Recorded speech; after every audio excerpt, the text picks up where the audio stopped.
Back તો જૂનાગઢમાં ભારતીય આશ્રમના લઘુ મહંત મહાદેવ ભારતી બાપુ ગુમ થયા છે। વહેલી સવારે ચિઠ્ઠી લખીને આશ્રમમાંથી મહાદેવ ભારતી બાપુ નીકળી ગયા। આશ્રમ સંચાલકોને જાણ થતા પોલીસને જાણ કરવામાં આવી છે।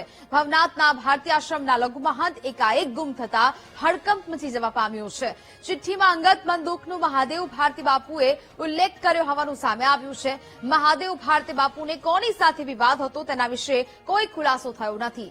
મહાદેવ ભારતી બાપુ અચાનક ગુમ થતા સેવકોમાં ચિંતા વ્યાપી છે। મહંતની શોધખોળ માટે ભવનાથ પોલીસ આશ્રમમાં દોડી ગઈ। મહાદેવ ભારતી બાપુએ લખેલી 5 પાનાની નોટ પોલીસે જપ્ત કરી છે।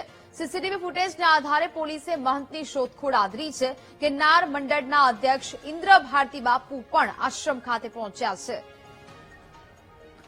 સંવાદદાતા જય ફોન લાઈન પર જોડાયા છે। જય, જૂનાગઢમાં ભારતીય આશ્રમના લઘુ મહંત મહાદેવ ભારતી બાપુ ગુમ થયા છે। ચિઠ્ઠી પણ ત્યાંથી મળી આવી છે, શું અપડેટ? જી ચોક્કસથી ખાસ કરીને જણાવ્યું કે જૂનાગઢના જે ભવનાથ વિસ્તારમાં આજે સવારથી એક મોટી ખબર સામે આવી છે। ભવનાથ ક્ષેત્રના જે ભારતીય આશ્રમના જે લઘુ મહંત જે મહાદેવ ભારતી બાપુ જે સવારથી ગુમ થયા છે। સવારના 3 થી 5 વાગ્યાની આસપાસ આ ગુમ થયાની જાણકારી મળી હતી। ત્યારે આશ્રમના જે સંચાલકો હતા તેને પણ જાણ થઈ હતી। જ્યારે તપાસ કરતા પોલીસને જાણ કરવામાં આવી હતી।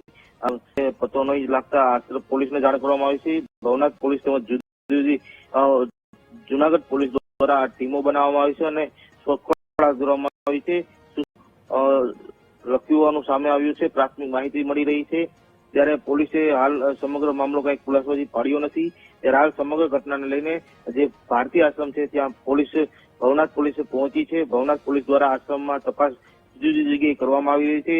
સીસીટીવી ફૂટેજ પણ પોલીસે કબજે કર્યા છે। 5 પાનાની જે સુસાઇડ નોટ છે તે પણ પોલીસે કબજે કરી છે। ત્યારે આ સમગ્ર બાબતે ગિરનાર મંડળના જે અધ્યક્ષ ઇન્દ્ર ભારતી બાપુ છે તેને પણ જાણ થતા તે પણ આશ્રમ ખાતે પહોંચ્યા છે।